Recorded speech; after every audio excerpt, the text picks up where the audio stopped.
The 1994 Royal Rumble saw the then World Wrestling Federation tee up WrestleMania 10 with one of the most preposterous send-offs of all time and arguably the most creative finish in Battle Royal history. That night at the Providence Civic Center in Providence, Rhode Island, Razor Ramon and Shawn Michaels also planted the seeds for their soon-to-be iconic ladder match. 90s wrestling fans won't soon forget the 94 Rumble, where Vince McMahon and company reached deep into their bag of tricks as the WWF settled into life without its top dog, Hulk Hogan.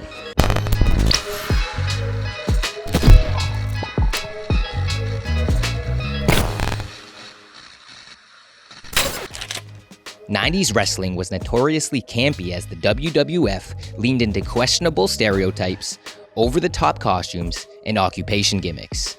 But with Mark Calloway, aka The Undertaker, set for a self-imposed hiatus from ring action, the organization's writers opted to up the ante, scripting arguably the silliest match ending in the history of the squared circle.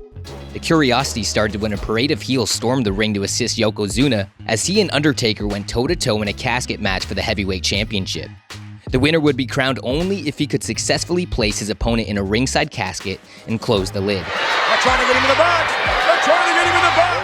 If that wasn't strange enough, a mysterious green smoke began billowing out from the Undertaker's urn after Yokozuna used it as a foreign object. Yoko and friends would successfully close the casket on Taker, and that's when the plot turned truly bizarre.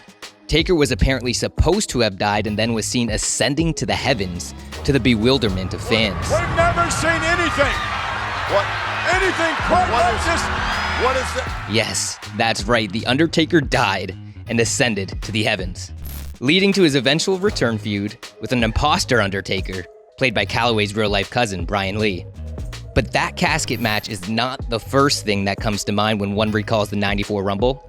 It's Bret the Hitman Hart and Lex Luger tumbling over the top rope simultaneously, resulting in the first ever Royal Rumble tie.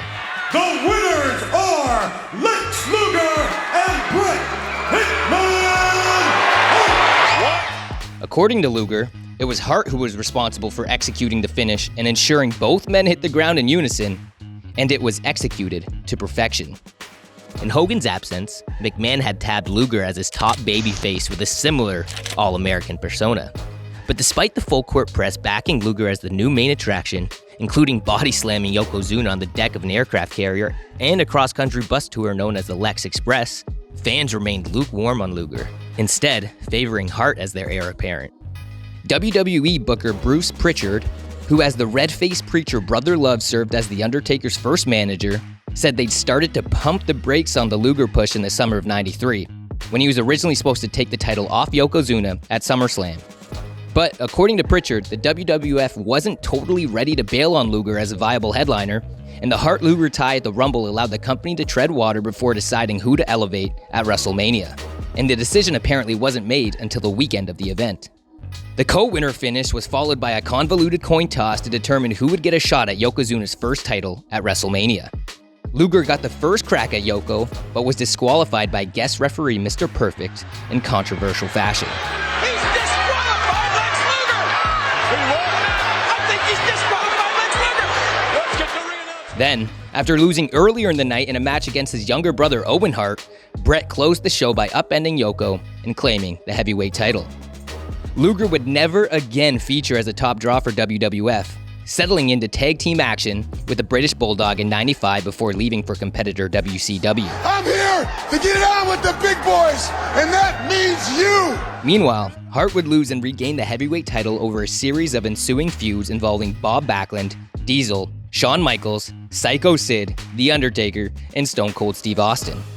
And following the infamous '97 Montreal Screwjob, Hart too left for WCW. Thanks for watching. If you like this video and want to see more content like this, hit that subscribe button.